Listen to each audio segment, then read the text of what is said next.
అనంతపురం జిల్లాలో ఓ వృద్ధుడి నుంచి దుండగులు 30,000 నగదును దోచుకెళ్లిన ఘటన చోటు చేసుకుంది. పూర్తి వివరాల్లోకి వెళ్తే అనంతపురం జిల్లా బ్రహ్మసముద్రం మండలం మామిడుగురు గ్రామానికి చెందిన భూతప్ప వ్యవసాయ పనుల నిమిత్తం తోటలో ఉన్నారు. అయితే కొంతమంది దుండగులు భూతప్ప దగ్గర వచ్చి కళ్ళలోకి కారం కొట్టి అతను జోబులో ఉన్న 30,000 నగదును దోచుకెళ్లారు.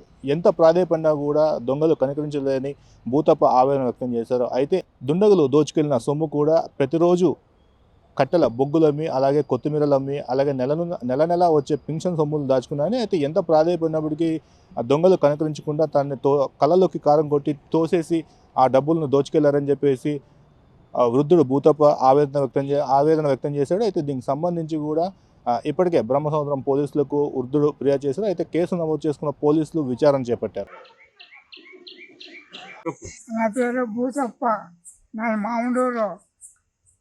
అన్నీ కొత్తిమీర బొగ్గులు అయితే అన్నీ 30,000 కదా డబ్బులు కట్టి వడ్డీకి ఇచ్చింది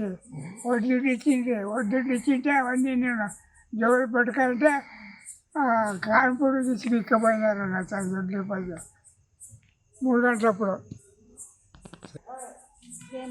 కొత్తిమీర బొగ్గులు రాసి ఇవన్నీ తీసుకుపెట్టుకుంటే జోబుల వడ్డీకి ఇచ్చింది. వాడు ఇచ్చింది వడ్డీకి ఇచ్చింటే నేను ఇంకా వ్యాసాలు పెట్టింది 38 జోలు పెట్టుకుంటే కారంపూడి దిగి ఇక బయలుపడతాను.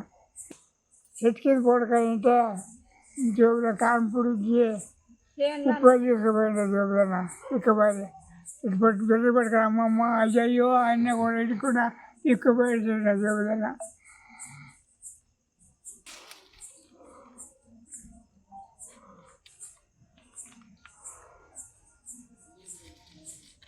తప్ప ఆమె చెట్ల కలప తీసి వచ్చి మాకేం పొడకంటే వచ్చి కారంపూడి కనలేదు. కారంపూడికి అయ్యో పప్పు అంటారని కూడా బెర్రెలు పెట్టుకున్నాను. అదే పప్పు అంటే జో పిక్కపోయింది.